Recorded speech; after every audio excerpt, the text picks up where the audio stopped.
जय श्री राम। दोस्तों, आपका पूनम भक्ति ज्ञान चैनल में बहुत बहुत स्वागत है। दोस्तों, आज मैं आपको विजय एकादशी की व्रत कथा के बारे में बता रही हूँ।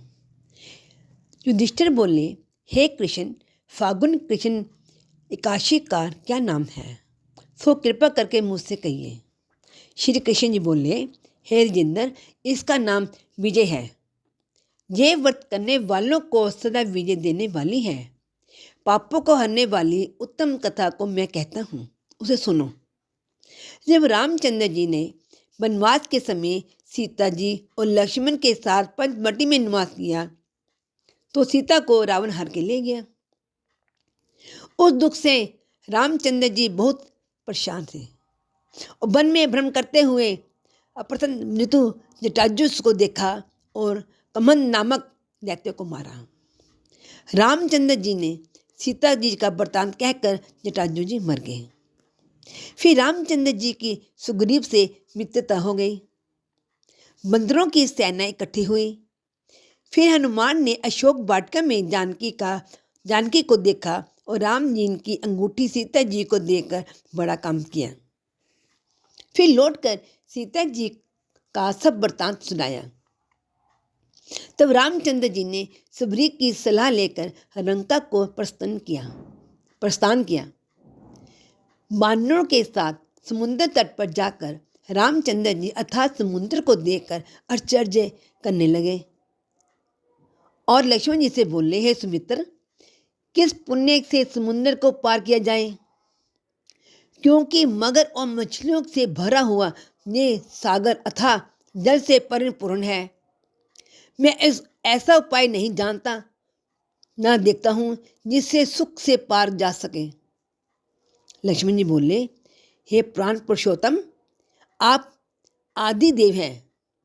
इस द्वीप में एक दलभ्य मुनि रहते हैं जहाँ से उनका आश्रम 2 कोस है। हे राजेंद्र, उन्हें श्रेष्ठ मुनि से पूछिए।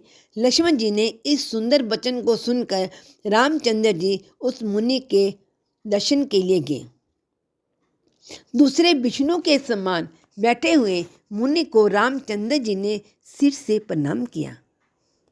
तब रामचंद्र जी ने प्राण पुरुषोत्तम जानकर मुनि जी समझ गए कि किस कारण से इन्होंने मनुष्य देह धारण किया है। फिर ऋषि बोले, हे राम, तुम कहाँ से आए हो? रामचंद्र जी बोले, हे मुने, मैं लंका जीतने को अपनी सेना लेकर समुद्र तट पर आया हूँ।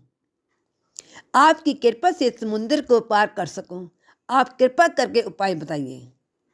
मुनि बोले, हे राम, मैं सब व्रतों में उत्तम व्रत कहूँगा जिसके करने से तुम्हारी शीघ्र विजय ही होगी और राक्षसों सहित लंका को जीत कर विशेष कीर्ति होगी। तुम एकाग्र मन से इस व्रत को करो। फागुन की कृष्ण पक्ष की विजय नाम की एकादशी होती है। उसके व्रत करने से तुम्हारी ही जीत होगी और वानरों समेत समुद्र को पार कर जाओगे। हे राम, इस व्रत की फलदायक विधि को सुनो। दशमी के दिन सोना, चांदी, तांबा आदि मिट्टी का कलश बनवावें। स्थापन के ऊपर धान्य रखकर उसके ऊपर जल से भरा हुआ कलश रखें। उसमें पंचलभ रखकर कलश के ऊपर सकोरे में जो रखे हुए उसके ऊपर स्वर्ण की बनी हुई नारायण की प्रतिमा स्थापित करें। एकादशी के दिन प्रातः काल स्नान करके कलश के ऊपर नारियल रखकर नारायण की मूर्ति का घन धूप दीप अनेक प्रकार से निवेद और अनार से भक्ति भाव से पूजन करें। दिन को व्यतीत करें। मूर्ति के सम्मुख रात को जागरण करें। द्वादशी के दिन सूर्य उदय होने पर नदी, सरोवर अथवा जलाशय के पास उस कलश को जाकर विधि पूर्वक पूजन करें। हे राजेंद्र, मूर्ति समेत उस कलश को विद्वान ब्राह्मण को देवें। हे राम, इस विधि से सेना समेत यत्न पूर्वक इस व्रत को करो, इससे तुम्हारी विजय होगी।